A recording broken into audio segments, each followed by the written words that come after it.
everyone. Welcome to the latest Undercurrent News video interview. I'm Tom Seaman, the editorial director of Undercurrent. Joining me today is Klaus Nielsen, the CEO of Espersen, one of the largest cod and haddock processors in the world. Klaus, maybe you could start by giving us a bit of an introduction to yourself and to Espersen.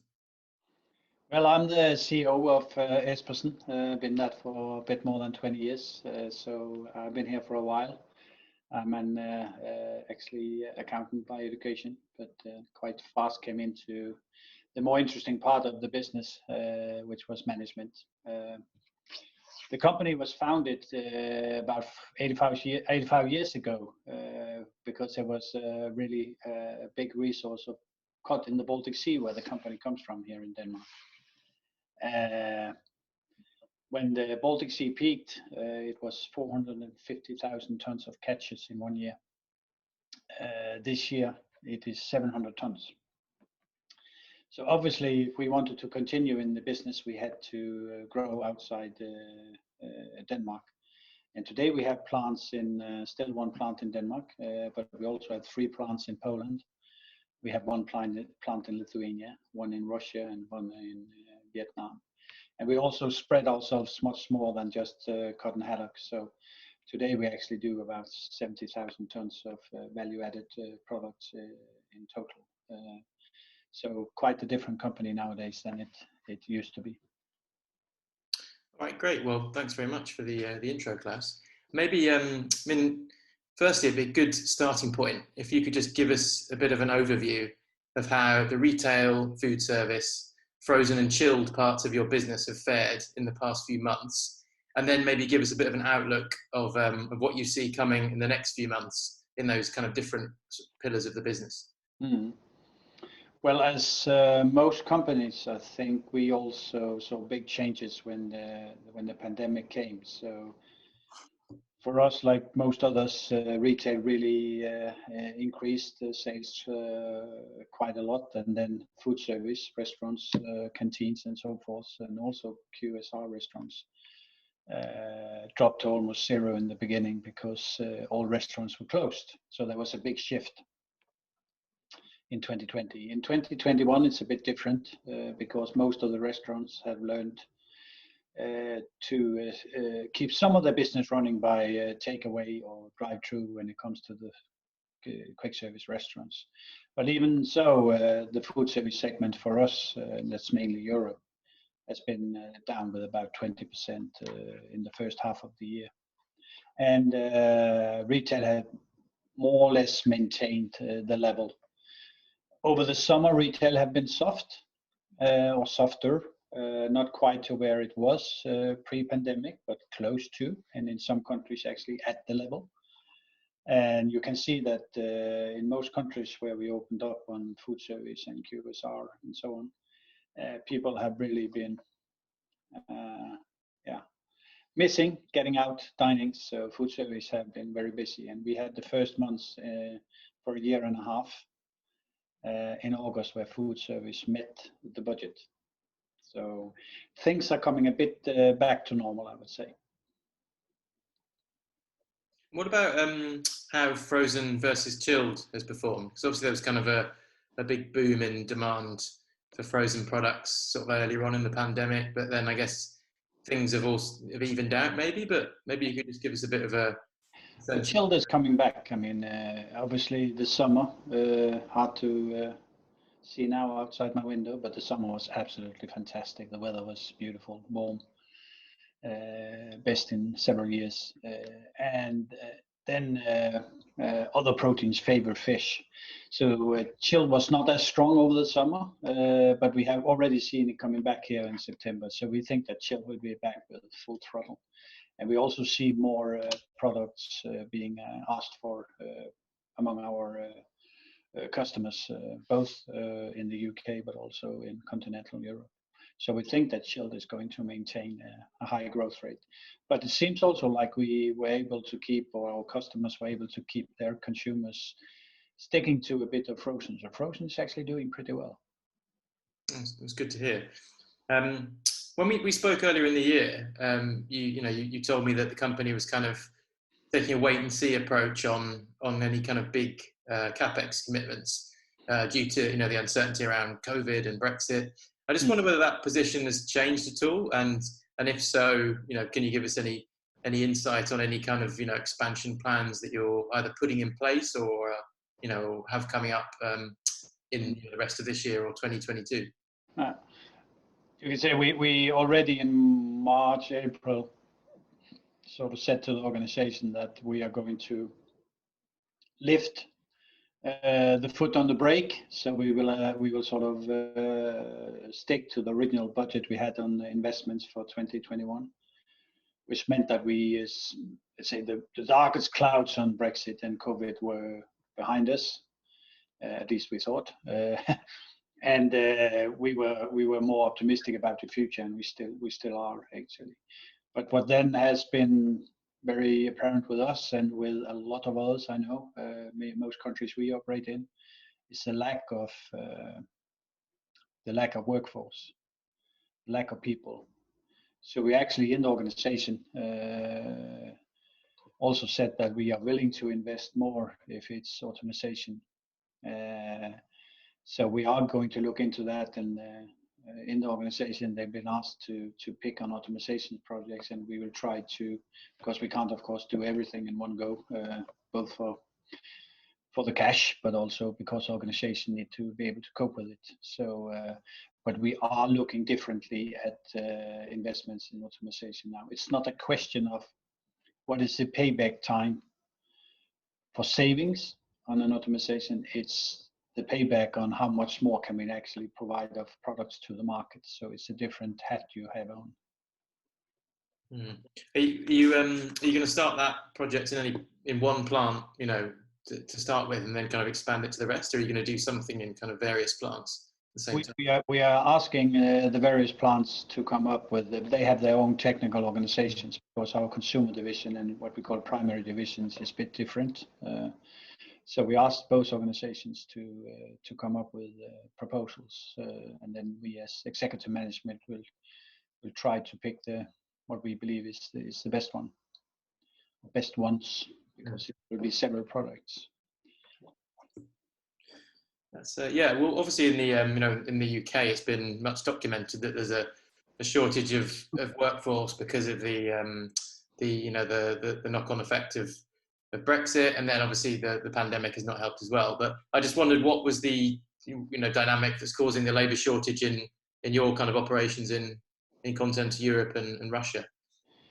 Well, that's a good question, because it's not easy to explain right now. I heard somebody the other day saying that's actually 1.5 million people missing in the workforce in the UK, and it can't really be explained by the numbers.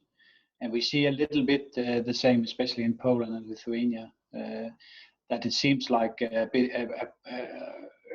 quite solid number of the workforce has left the labor market for various reasons. So it's not easy to say. It's not like everybody fled to a different country, but there's been some things going on as a consequence of this COVID-19 pandemic, that people maybe prioritize a bit different. Do you think it's kind of been driven by people making like life choices, and that's part of it? That's part of it. And then take Denmark as a country. We have had very, very nice growth rates. I think Poland as a country is probably the highest growth rate in Europe right now, and unemployment is falling like a stone. So it's a lot of factors, and we are already beyond the economic activities are beyond COVID-19. So, and higher than in 2019. Right? So there is a lot of factors, and it's here to stay, I'm afraid. It will be difficult to get workforce and specialists and blue collar, white collar in at least where we operate.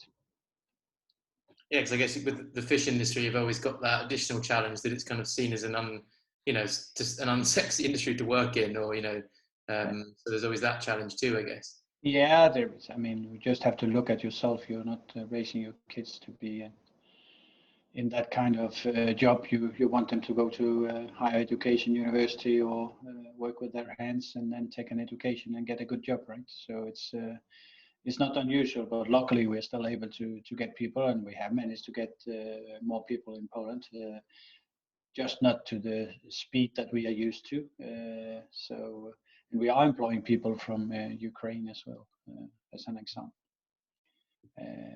just to keep the plant running at full capacity. Okay. Yeah, earlier in the year, you actually inked this deal with Royal Greenland in June, relating to coated fish sales from the plant in Poland, and that went into effect at the start of September, from what I remember at the time. It's actually 1st of January, but we are allowed to approach the customers, because a lot of contracts with retailers and food service and so on actually negotiated now in the autumn to be in effect in the beginning of next year. So in reality, we are selling the products on our invoices from January 1st. But it's going well. I mean, it's the right thing for both parties. So it's going to be good. Could you maybe just explain, kind of in your own words, how the deal works and why it's a kind of good, it's a natural step of purchasing the plant, isn't it? But just maybe if you could just explain that would be quite good, I think. Well, until now we produced in that plant as a part of an agreement we had the products for Royal Greenland, that then marketed that around Europe, primarily in Scandinavia and Germany. But what is happening now is that we take the ownership of those products towards the retailer, and it always gives a sort of a shorter, you can say, road of communication, a more direct impact on certain areas. So we believe that it is more in line with a normal business, and obviously Royal Greenland have this fantastic strategy to be North Atlantic champions, and the species that we mostly use for those products are actually from the North Sea and not from the North Atlantic. And then the food service area, we are not really have not put a lot of investment in people behind the food service sales in Europe, in this particular in Scandinavia and Germany, and Royal Greenland have a very dedicated and strong food service sales force in both areas. So they're much deeper into the market and have a broader portfolio, so they can do that better than we do, we believe. So it's a win-win, really. That was the idea. Yeah. Yeah. Well, we mentioned the situation in the UK briefly earlier, but obviously the UK is a major market for Espersen. We've spoken about it quite a lot before with you, and earlier in the year. I was just wondering, how you're faring now, as we're coming towards the back end of 2021. With all the issues really, with the fallout from Brexit and COVID, and just wondered how things are playing out in that market for you. Well, it's actually doing okay for us. Some products are not sort of competitive anymore, because there were in the dying minutes before Brexit took place on January 1st. There were some import duties put on some special products that nobody had seen coming. But in general, we put a lot of extra effort behind managing the months before Brexit and after Brexit, and we added resources to be able to handle the workload. So I think I said it a couple of times that normally when we ship the load to the UK before Brexit, we filled the container with 20 different products, or the lorry. And then we went to the authorities, the health authorities in Poland, and they stamped the paper. And then we went to the UK. One paper. And then January 2nd, when you had to do the same thing, you needed 80 different pieces of paper or documents consisting of 2 to 4 pieces of paper each. And you had to fill in documents for the UK authorities that was not even that was not even made yet, right, by the authorities. So we had to help the authorities to make them. And I had to say in the beginning that the UK authorities probably put the blind eye to what came, but we had people spending on average 8 hours making the papers ready for a transport to the UK. Today, now that we knew the rules, we got them on the 30th of December. I think it was a day. We have that automated today, most of it. So we're probably down to half an hour. Still a lot of paperwork, but it's taken out from our ERP system, so we get most of the information generated just automatically today. But nevertheless, and then locally, you can say you postponed in the UK this 1st of October, all the, I think it was the health certificates that was supposed to follow. And that is now postponed to July 1st, 2022. So, but obviously it's like going back to the Cold War, before the Cold War, with all the paperwork that you need to do, which has been automated in EU. So a bit sad, but huge team effort by the Espersen logistical team and the people handling this. So we did extremely well, and our customers got their products, and not everybody can say the same. How much extra time do you think it's going to add when the health certificates come into play next July? That's a good question. I mean, we have had much more time to prepare. Yeah. So I think it will not add much time. It maybe double the time and the energy spent for this, but it's not more than that, I think. So the thing here, you have to acknowledge that they literally worked between Christmas and New Year with the EU and the UK government to sort of find out how they should do this, and then out came 1,400 pages or however many it was. This time we had much more time to prepare. Mm. Yeah, so it's going to be a pain and extra work, but it's something that the industry can kind of get set up for well in advance. And of course, it's still at a cost. I mean, we also have a very good importer into the UK that we pay, George Baker. They're doing a fantastic job for us. Mm. So of course, it adds cost to the whole process as well. So it's yeah, it is what it is. Every time we speak, I always ask you about the possibility of a foothold or processing in the UK in some form, and it's always something clearly on your radar, but nothing has happened thus far. I just wondered whether there was any, you're thinking differently about that, or whether it's still. No, it's the same. I mean, it's still our biggest market, and how you calculate it, somewhere between 30 and 35%, and It is a firm decision we have that we need to have a better foothold in the UK, but obviously it has to be the right partner and the right time. So we are monitoring what is going on. Hopefully someday you will have a headline that says that now they did it. Yeah. Yeah, I'll stop asking the question then. Thought it would be good to get some kind of view on the raw material situation from you, given that it's such a big player in cod and haddock, H&G. How would you kind of sum up the current supply and demand balance in the market? And then maybe you could give us a sense about what you're modelling for the rest of the year and 2022, given that it seems obviously that the likelihood is that the big Barents Sea quotas are going to be cut. I mean, obviously it depends. Well, they decide as to how much, but it looks like there'll be a reduction in supply. So just wondered how, with all this that's going on, how you're kind of seeing the outlook really. Yeah, well, it's so difficult to get a full grasp on that right now because many things are going on. Let's say first, the fishing is at least according to our sources very, very poor at the minute, and it's been that for quite some weeks. Going back into the data, you can see that September is almost always poor, and then by mid-October things normally start to pick up again. What is a fact also is that there's quite a lot more left of the quota compared to previous years.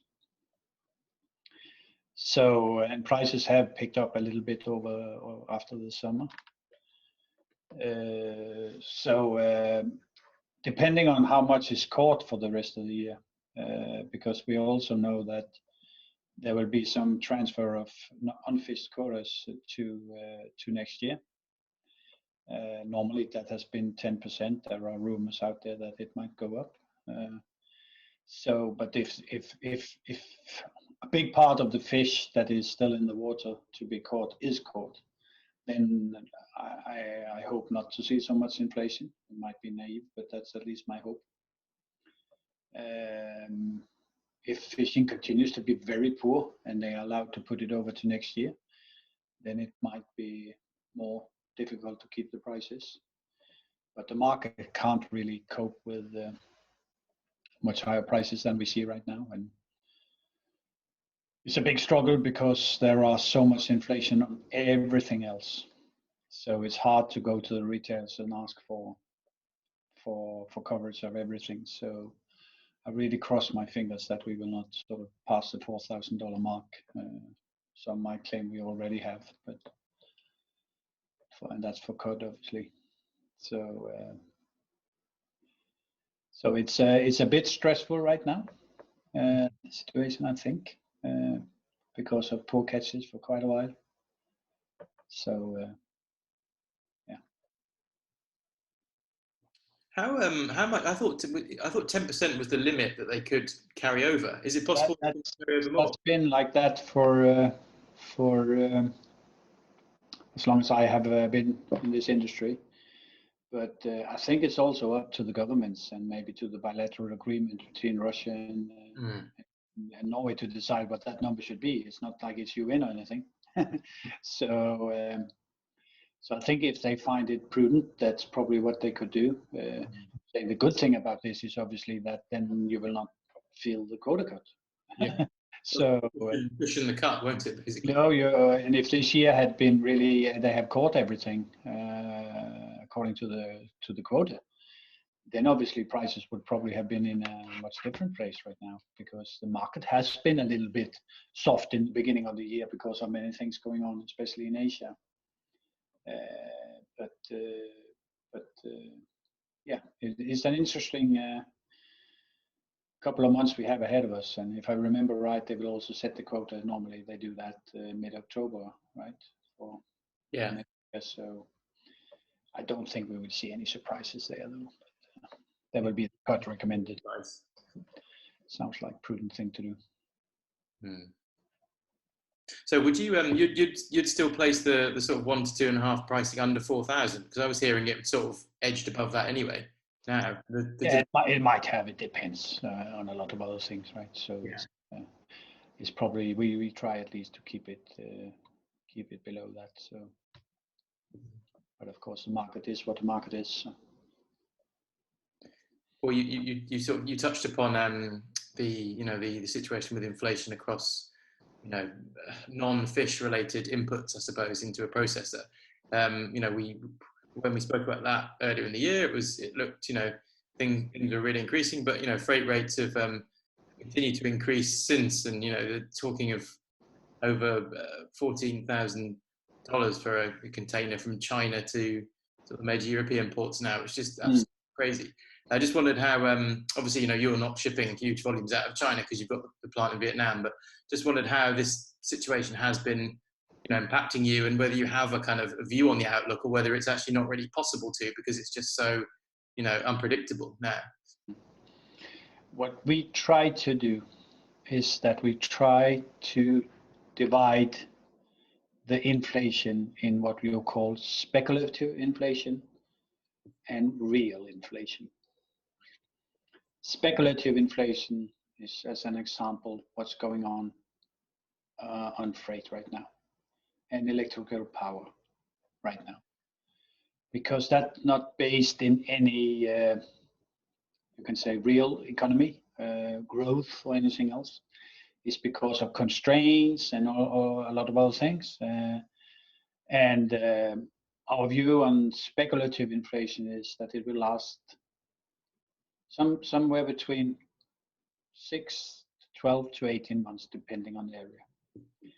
And then it will fall down to maybe not the level we had, but to somewhere closer to the level we had. You should also reckon that the prices that had been on a container from Asia to the US or from Asia to Europe has probably for the last decade been too low. if you look at how much money or how little money that container shipping lines made, it was not sustainable.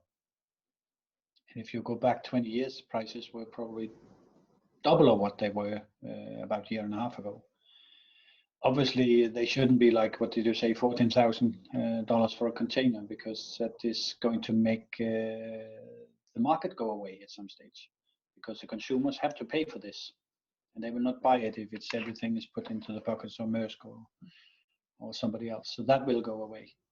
When you talk about real inflation, I think also we are coming to an end of this zero inflation or 1% inflation environment. And what will then be the real inflation going forward? Somewhere between 2 and 2.5, not more than that. But you see salaries in the world, at least where we operate, start to go up. And when salaries start to go up, that's real inflation, because that's then you start sort of a good circle if you are employed. And that is probably what it should be, that there's probably money enough in the system out there that there should be a real inflation for a change. So we try to differ between the two, and it's very important when you start to talk with your, especially with your customers, because it's when you talk with them, there are some true inflation that we just need to get through. If we get that through, then business is going away, right? But when you talk about speculative inflation, it's a bit different, because maybe you will then make it completely visible. And then as soon as prices start then going down, hopefully to a more normal level, you will also ease on the pricing. But as you know, and I've said many, many times, the primary processing industry are in no place where we can afford these price increases. We have to forward them to the next man in line. So we are in for some interesting months. What, in terms of negotiations with customers about this? Prices need to go up, and quite a lot. So the thing is, though, everyone's in the same situation, aren't they? So I guess it's exactly. Yeah. But interesting your comment that you think that really the freight rates should be settling maybe somewhere sort of in between where they are now. No, much closer to where they were. Right. But if you take a number that I remember out of my head, which is just above $2,000 to Europe for a full. Yeah. It seems absurdly low, basically.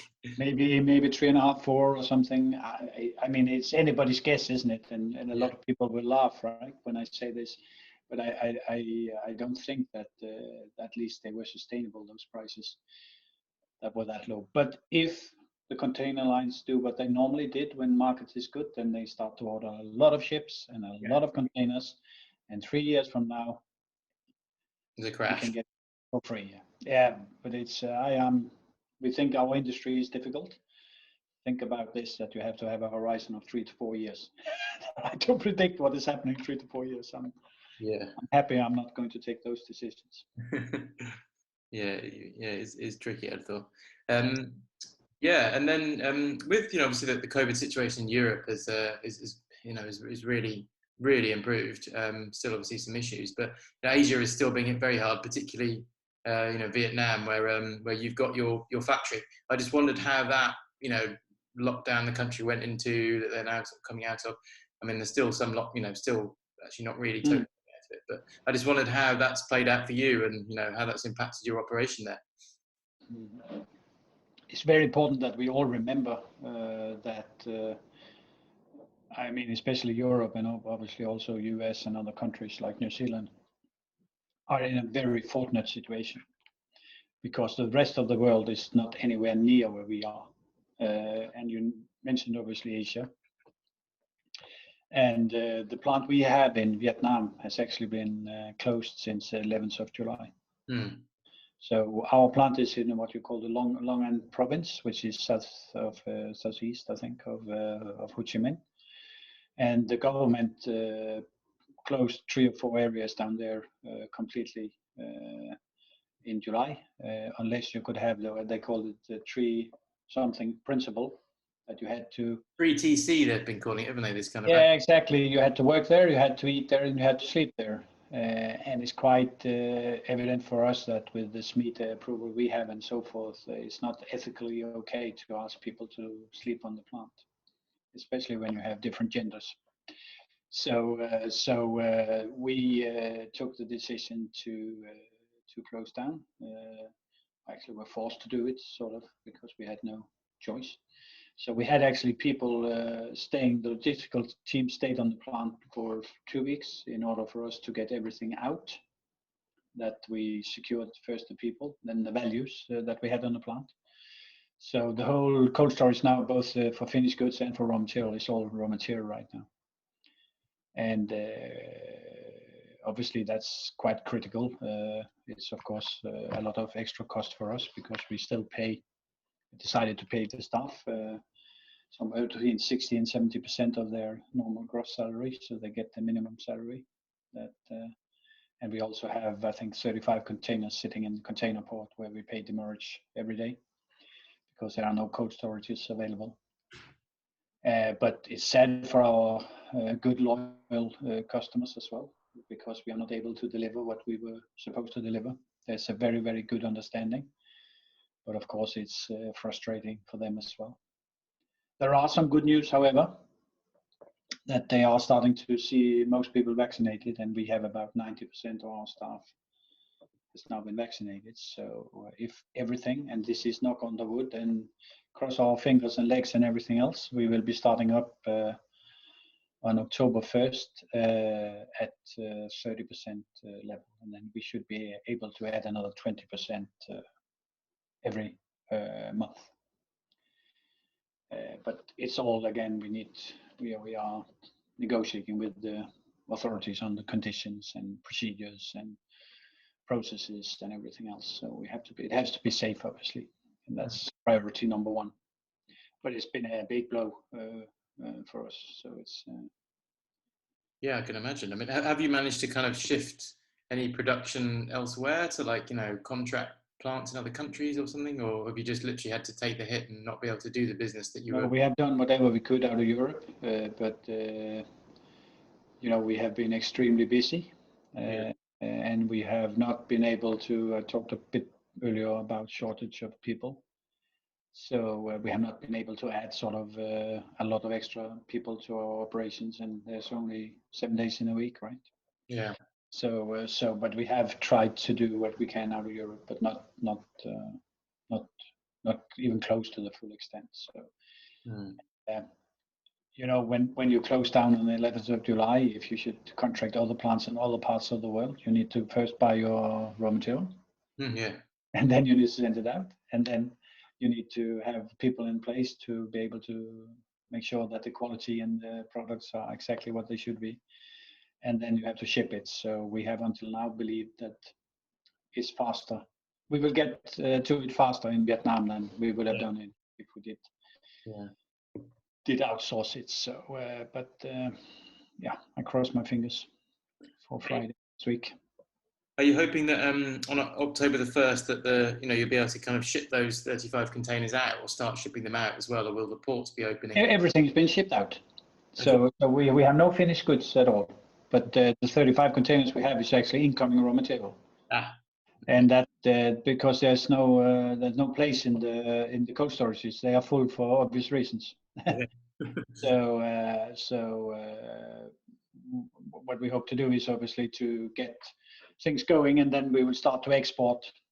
In 2-3 weeks, we will have the first containers ready for export, and then hopefully we can then unload our raw material. But also then, I guess when we start, everybody probably wants to get containers. So if we can get containers to get the goods out of Vietnam is a good question. And if we can get a room on a container vessel, I think we will try to hold on to the containers we have already in the port.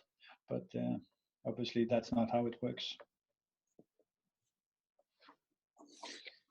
Yeah, well, when we've spoken before about the, you've spoken about the kind of the likely hole in the kind of in the supply chain for whitefish, driven by these logistical issues, and you've just described that very situation happening to the company there. But I just wondered whether you had a kind of a general idea of like how big the hole in the market is going to be, or like, and when it's going to be felt? Because obviously you've got this kind of long supply chain with frozen fish, where it's shipped from Norway or Russia to China or or Vietnam, processed, shipped back. So it's actually kind of a long time before these things tend to hit the market. And I just wondered, like, when you think that will be, and how serious an issue it will be as well. Yeah. It's impossible to judge. I think. I mean, there is a very strong demand, and that is probably the whole. I haven't looked into the import-export data sort of in the last months or so I can't really give you a firm answer. I know that the US is screaming for product, and that's a hole in the market, you can say.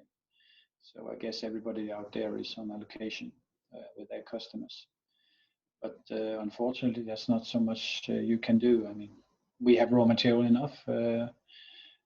We could sell more, a lot more, but we can't really get it through our operations. Well, we talked a bit about the kind of the raw material supply situation on cod and haddock. I just wondered what you're thinking with regards to Pollock, which is obviously a big product for you for the food service side of the business. There's some major kind of shifts going on in with Pollock supply, the problems with the Russian product into China, the issues that the Americans have had with COVID, although that's obviously improved now. I just wondered how you think that that's going to be playing out over the next few months and next year. In terms of well, we have been able to get our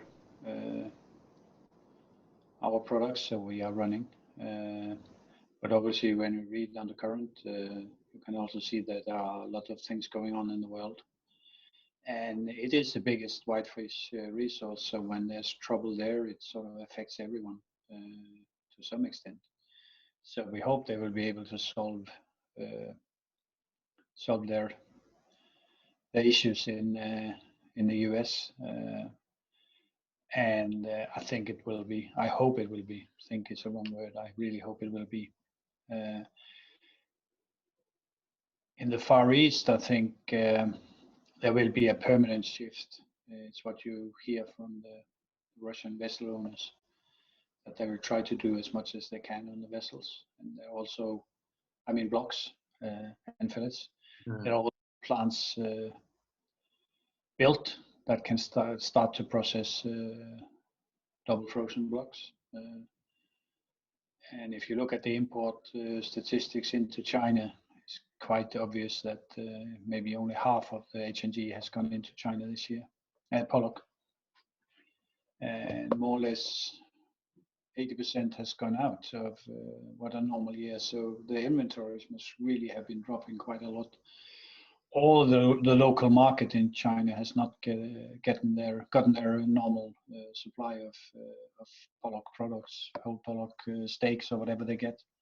That's something to analyze. But there is a major shift going on, and it's been talked about for some years, when the whole investment program in Russia will change from double frozen out of China to single frozen from the boats. It just came a bit faster. And obviously the Russians can't really produce enough yet, but I think we are seeing part of that shift now happening, maybe a bit faster. Yeah, I think what's interesting with it all is the point that Toren from Gidestroy now and formerly Trident always makes, is that a certain percentage of, if you take 100,000 tons of Russian Pollock quota and convert it to H&G that then goes to China, you end up getting almost like double the amount of blocks ultimately that you'd get if you turned that 100,000 into single frozen. I'm not, obviously these numbers are approximate, but there's something to it. So it's going to ultimately mean like higher quality product, but lower quantities in the market, isn't it? Which is going to be interesting. It depends, because there are still also whole round Pollock. There are some H&G going into the Russian market, Chinese market. You can say normally in a period like this, there will definitely be less. But how much will it be? Because you always take that from the bottom. So we'll go away first is the lowest contribution margin for the industry. So it might be that in theory, at least, if you take all the H&G going into China and what you convert into blocks, you do that single frozen. But maybe it's a good idea, a good business still to do double frozen, so that they will prioritize that over steaks to the local fish market in in China, and maybe over a whole round that goes to mainly Korea, I know right now, which is probably okay, but it's also in the past gone to Africa and other places. So I think unless prices are put up to a level so there's a very, very strong reaction on the consumer side, so you will not buy as much fish products made from blocks, then this will find a way. Then other species will be put into it instead, and so on. So something to monitor very carefully, and there will be less Alaskan pollock blocks in the market for sure. But I'm not absolutely sure that it will be as much. But I'm not the expert. Turin is, so she's probably right. Yeah, and I guess you've also got the attraction of H&G as like a quick kind of conversion to cash as well, haven't you? Which has been the kind of attraction. That's the thing, yeah. You need a lot of more liquidity to do blocks, that's for sure. Yeah. Okay, just before we wrap up, I'd like to ask you a bit about M&A. Espersen's obviously made several deals over the past few years, and you've often spoken out about the need for more consolidation in the sector. Just wondering whether you see this kind of situation with unique across the board cost inflation driving some consolidation in 2022. Well, I think it's an ongoing process. You see the big guys in the industry, like the Japanese and so on, they are still active. And I think this is going to continue. I mean, the retailers are not getting any smaller. So we need still to be strong to be able to have a good position when we do our negotiations with them. So I think it will continue. That's what you see in all the industries. There's a lot of small things popping up as well, but that's more in the luxury segment. If you look around with special foods and regional foods and things like that. But in general, I think the big guys like ourselves, or semi-big guys, we need to be sure that we grow at least with the same pace as the retailers does. If not, we are left behind. So I think that is a general understanding in the industry. So if the right opportunities are there and you can make a good solid business case around it and the timing is right and so on, and then I think you will see it continue. I don't see it any other way. And are there any particular kind of areas that you find particularly interesting on like you say a good business case? What type of thing would be a good hypothetically would be a good business case at the minute? These things happen when they happen. I mean, the only thing where we of course have been willing to lift a little bit on what we are targeting is that we want to have something in the UK, and it will definitely for us be as it looks right now in Europe, but I can't really comment. Okay. Into detail about that, to be honest. I will not be prudent. Yeah, and then just as it's a kind of very general question, but how would you define the kind of biggest challenges and the biggest opportunities for Espersen for the next few years? Well, for us, it's we just had a conference for our top 45 people to say what is top of mind in the next 3 months, making the budget, but also what is top of mind for the next 15 months, so to speak. And there are some topics out there that we have not cared too much about before, and one is that we talked about is logistics. So, and where we early on was very, very rough on working capital. We eased a bit on that because it's more important that we actually are able to produce. So if you had 30 days inventory on a certain item, maybe you are allowed 60 days now because you're not the hero if you're really strong on working capital, but the plant is not running. So, so you have to make sure that you are really monitoring that heavily. And then the inflation we talked about before is extremely important to get through to the system. If we are not good at doing that, we are facing a period with reduced income, and that's not acceptable because then it sticks with us. We can do it with the fish and the speculative inflation, as I talked about early on. But for the real inflation, we need to catch that immediately. And then the labor.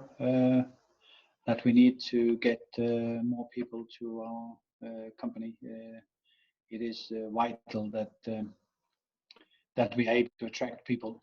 So that's both the remuneration packages, but it is also to have an interesting environment with us and be better at actually recruiting. So that's top of mind to have it running. I mean, the market is very strong, so if we can produce more, we can also sell more. But it's also to sell at the right price. Mm-hmm. So this is top of mind, I think. Right. Well, yeah. Thanks, Klaus. Just actually, one final thing I'd like to ask you about is plant-based. You know, do you see plant-based seafood as a future competitor or something that you might go? You know, because Froster, I think, has started producing a plant-based product anywhere. You know, just wonder whether it's anything that you're looking at. And well, we are looking into it, but maybe from a bit different angle than most. So we are not going to have plant-based seafood because that is something that is, I think, yeah, not the right thing to do.